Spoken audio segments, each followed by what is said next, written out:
Le succès, c'est quoi au juste? De la chance? Ou est-ce qu'il y aurait une recette? C'est la question qu'on va creuser aujourd'hui en plongeant dans les idées du chapitre 3 des stratégies d'apprentissage de Céllaré Oka. Alors, voilà la question de fond vraiment.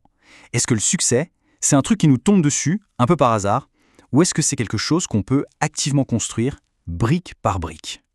Eh bien, l'idée principale, c'est que le succès, ce n'est pas du tout une loterie. Non, c'est un système, une sorte de structure, si on veut, qui repose sur des principes bien clairs.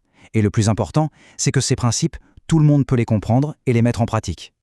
Alors pour bien piger ce système, on va le décortiquer en 5 parties. On va commencer par les fondations, logique. Ensuite, on verra les principes généraux à adopter, puis les lois de l'apprentissage. Après ça, le moteur de la discipline, et on terminera en beauté avec ce qu'on peut appeler la plus grande victoire. Ok, première étape, les fondations. Comme pour une maison, si les bases sont pas solides, tout le reste risque de s'écrouler. Et pour le succès, ces fondations, elles tiennent sur 3 piliers. 3 piliers vraiment essentiels qui fonctionnent ensemble. Alors, ces 3 piliers, il faut bien voir qu'ils ne sont pas juste posés les uns à côté des autres. Non, ils bossent ensemble. Les principes, c'est un peu notre boussole intérieure, ce qui nous guide. Les lois, elles, ce sont les règles du jeu, des trucs qui ne changent pas, un peu comme la gravité. Et la discipline, eh bien, c'est le moteur, c'est l'énergie qu'on met pour avancer. Allez, on attaque avec le premier pilier, celui qui va nous donner la direction, en quelque sorte, les fameux principes généraux. Un principe, c'est quoi au juste? C'est super important de comprendre ça. Ce n'est pas une règle qu'on nous force à suivre. Non. C'est un guide, une conviction profonde qu'on choisit d'adopter. C'est un acte volontaire pour guider nos actions, nos décisions, un choix conscient. Dans le livre, il y en a 15, mais là, on va se concentrer sur 3 qui sont vraiment puissants. D'abord, payer le prix. L'idée simple que rien n'arrive tout cuit dans le bec. Ensuite, semer du temps, parce que oui, les bonnes choses prennent du temps. Et enfin, le cerveau n'a pas de limite. L'idée que les seules barrières, au final, c'est nous-mêmes qui les créons. Et cette citation, elle est géniale pour ça. Elle vient d'un ancien vice-champion du monde de la mémoire quand même, et ça résume tout parfaitement. En gros, les limites, elles ne sont pas dans notre cerveau. Elles sont dans notre tête, dans nos croyances. Et quand on comprend ça, ça change complètement la donne. Bon, maintenant que la boussole est bien réglée grâce aux principes, passons à l'étape suivante. On va s'intéresser aux lois, à ce qu'on pourrait appeler la physique de la réussite, les règles immuables du jeu. Et là, attention, la différence est super importante. Un principe, on le choisit. Une loi, on ne la choisit pas. C'est un mécanisme de cause à effet, point. On ne négocie pas avec. C'est comme la gravité. On lâche un objet, il tombe. Ce n'est pas une suggestion, c'est un fait.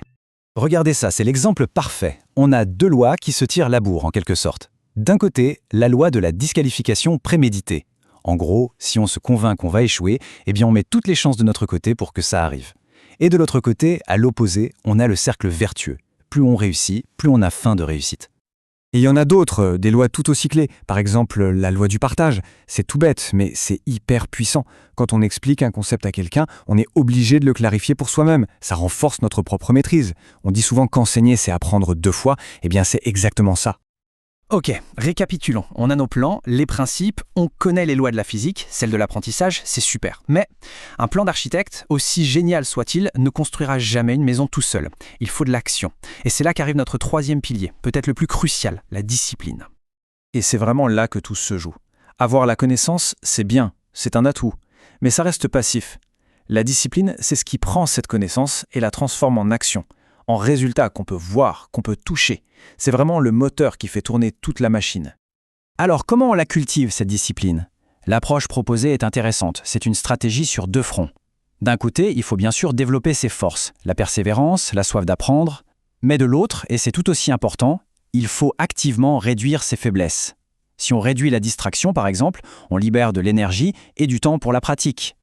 Bon, on a toutes les pièces du puzzle maintenant. Les principes, les lois, la discipline. Alors, mettons tout ça ensemble et voyons comment ça nous mène à la destination finale, ce que le texte nomme la plus grande victoire. Et voilà, la machine est assemblée. Et on voit bien que c'est une boucle, ça tourne en permanence. Les principes donnent la direction. Les lois nous donnent un feedback immédiat. Elles nous montrent si ça marche ou pas. Et la discipline, c'est le carburant qui nous permet d'ajuster le tir, de continuer, de ne pas lâcher encore et encore. Au final, tout système, tous ces engrenages, ils ne servent qu'un seul but. Et c'est Platon qui le résume le mieux, en fait. La plus grande des victoires, ce n'est pas de gagner contre les autres, c'est la victoire sur soi-même. tout est là, la maîtrise de soi. Et on termine avec une question, une réflexion. Sur ce chemin du succès, qu'est-ce qui pèse le plus lourd dans la balance finalement ? Savoir exactement ce qu'il faut faire ou bien avoir la discipline de le faire réellement, jour après jour, même quand c'est difficile ?